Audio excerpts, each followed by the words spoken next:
నమ్మకాన్ని క్రియేట్ చేశాం. ఆ సమయంలో 2019 ఒక్క ఛాన్స్ అనే మాట చెప్పి, ఒక విధంగా చెప్పాలంటే మనం అన్నీ చేశామని మనం అనుకున్నాం. ప్రజలు కూడా ఇంకా ఏదో చేస్తాడు, ఒక ఛాన్స్ అంటున్నాడని చెప్పి అనుకున్నారు. ఓటేస్తే ఏం జరిగిందో ఒక్కసారి మనం చూస్తే ఆ దిశ ఇప్పుడు నేను రివీల్ చేస్తున్నా. ప్రజలు అర్థం చేసుకున్నారు కాబట్టి 93% స్ట్రైక్ రేట్ ఇచ్చారంటే అది ఒక చరిత్ర. వాళ్ళు అర్థం చేసుకున్నారు. కానీ ఇక్కడికి వచ్చి మేము రివ్యూ చేస్తూ ఉంటే నాకు 4 నెలలు 5 నెలలు పట్టింది. ఒక్కొక్క రివ్యూకి పోతా ఉంటే నమ్మలేని నిజాలు బయట వస్తున్నాయి. మనం అనుకున్న దానికంటే ఎక్కువ విధ్వంసం జరిగింది. నేను ఆ రోజు చెప్పాను, విధ్వంసం జరిగింది అని చెప్పాను. అంటే లోపల ఏం జరిగిందో నాకు తెలియదు. పేపర్లో వచ్చేటి చదివాం. దాన్ని బట్టి మాకుండే అనుభవంతో ఊహించుకున్నాం. మీరు మాట్లాడినప్పుడు కూడా మీరు కూడా అదే చేశారు. ఇక్కడుండే పార్టీలు కూడా అదే ఆలోచించాం. అందరం కలిసి ఆందోళన తెలియజేశాం. మనమైతే ఎక్కడికక్కడ అడిగాం, వైట్ పేపర్స్ అడిగాం. కడాన అకౌంట్స్ మనకిమ్మంటే మనకిచ్చే పరిస్థితి లేదు. గవర్నమెంట్ జీవోలు, ఆన్లైన్లో ఉండే జీవోలు కూడా పెట్టకుండా చేసే పరిస్థితికి వచ్చారు. కడాన మనకివ్వకపోతే పోయారు, కానీ సిఏజీకి కూడా ఇవ్వలేదు. అంటే దిశ మనం ఆలోచించుకోవాల్సింది, సిఏజీ అనేది ఒక రాజ్యాంగబద్ధమైన సంస్థ. అన్ని రాష్ట్ర ప్రభుత్వాలు, కేంద్ర ప్రభుత్వాలు, పబ్లిక్ సెక్టర్ అందరూ కూడా సిఏజీ ఆడిటింగ్ చేయించాలి. అంటే ఆ సిఏజీ ఆడిటింగ్ కూడా చేయించకుండా ఇష్టానుసారంగా ఏం చేయాలో వీడు చేసి ముందుకు పోయే పరిస్థితికి వచ్చారు. దీనివల్ల జరిగింది మనం ఒకసారి చూస్తే, ఈ రాష్ట్రంలో విభజన వల్ల జరిగిన నష్టానికంటే ఈ 5 సంవత్సరాలు నష్టం ఎక్కువ జరిగింది. విధ్వంసం, అరాచక, అసమర్థ, చీకటి పాలనలో రాష్ట్రం 30 సంవత్సరాలు వెనక్కి పరిస్థితికి వచ్చింది.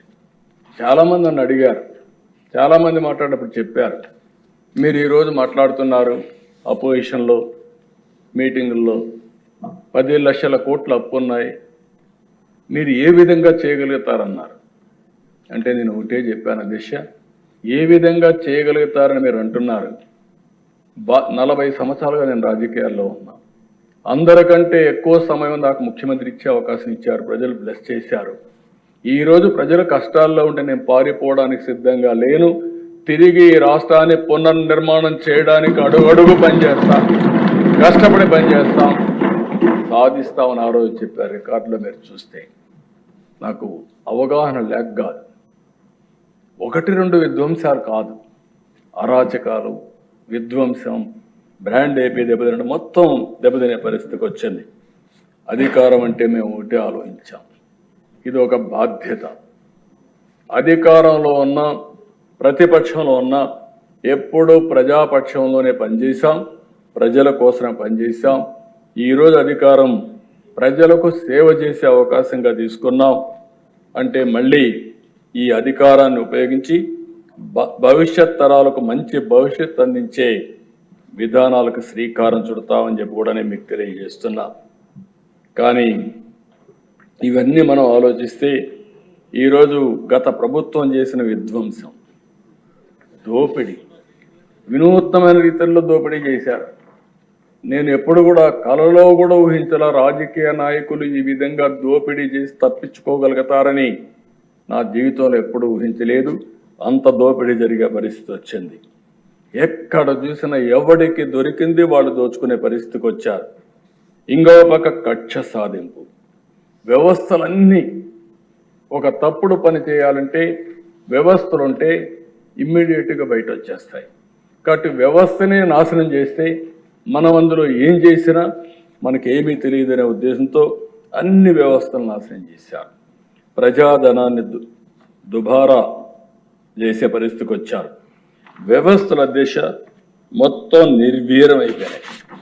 మామూలు 1-2 వ్యవస్థలు కాదు, అన్ని వ్యవస్థలు నిర్వీర్యం అయిపోయే పరిస్థితి వచ్చింది. 5 ఏళ్ల పాలనలో వాళ్ళు చేసిన తప్పులు, అప్పులు, పాపాలు, నేరాలు రాష్ట్రానికి శాపంగా మారాయి. ఆ రంగం ఈ రంగం అని కాదు, ఏ శాఖలో చూసినా సర్వం అస్తవ్యస్తం చేశారు.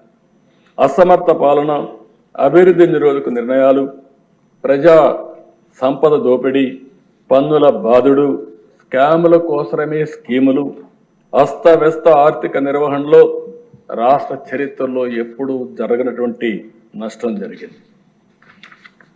ఒక ఉదాహరణకు ఒక 10 విషయాలు మాత్రం మీ దృష్టికి తీసుకొస్తున్నా, రాష్ట్ర ప్రజల దృష్టికి తీసుకొస్తున్నా.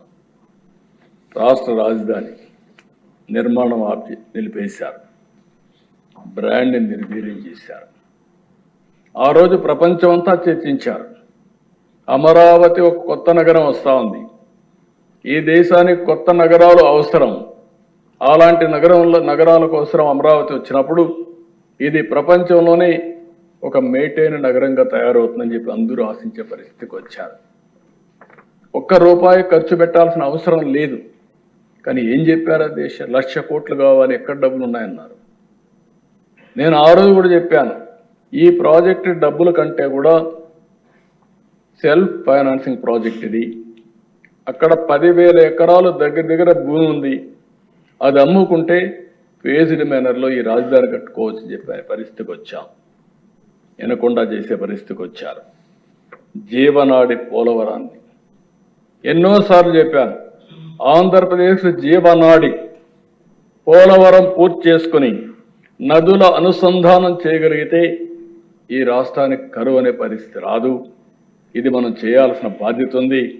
విభజన జరిగింది, పోలవరాన్ని నేషనల్ ప్రాజెక్టుగా పెట్టారు, పూర్తిగా కేంద్రం పూర్తి చేస్తామని హామీ ఇచ్చారు. అలాంటప్పుడు దీన్ని చేసుకోవాలని చెప్తే కడాన డయాఫామ్ వాల్ పోలవరంలో 50 లక్షల క్యూసిక్స్ ఆఫ్ వాటర్ పీక్ సీజన్లో డిశ్చార్జ్ అవుతుంది. 50 లక్షల క్యూసిక్స్ ఆఫ్ వాటర్. దేశంలో ఏ ప్రాజెక్టుకి ఇంత నీళ్లు, ఇంత వరద వచ్చే సమస్య లేదు. అలాంటి ప్రాజెక్టులో ఏజెన్సీని మార్చి, అదే మరిగా ఆఫీసర్లను మార్చి, వర్షాలు వస్తే గాలి వదిలిపెట్టారు. దాంతో వర్షాలు వచ్చాయి, మొత్తం డయాఫామ్ వాళ్ళు కొట్టుకోకపోతే 2 సంవత్సరాలు పట్టించుకోలేదు. ఎప్పుడు పోయిందో తెలియదు వీళ్ళకు.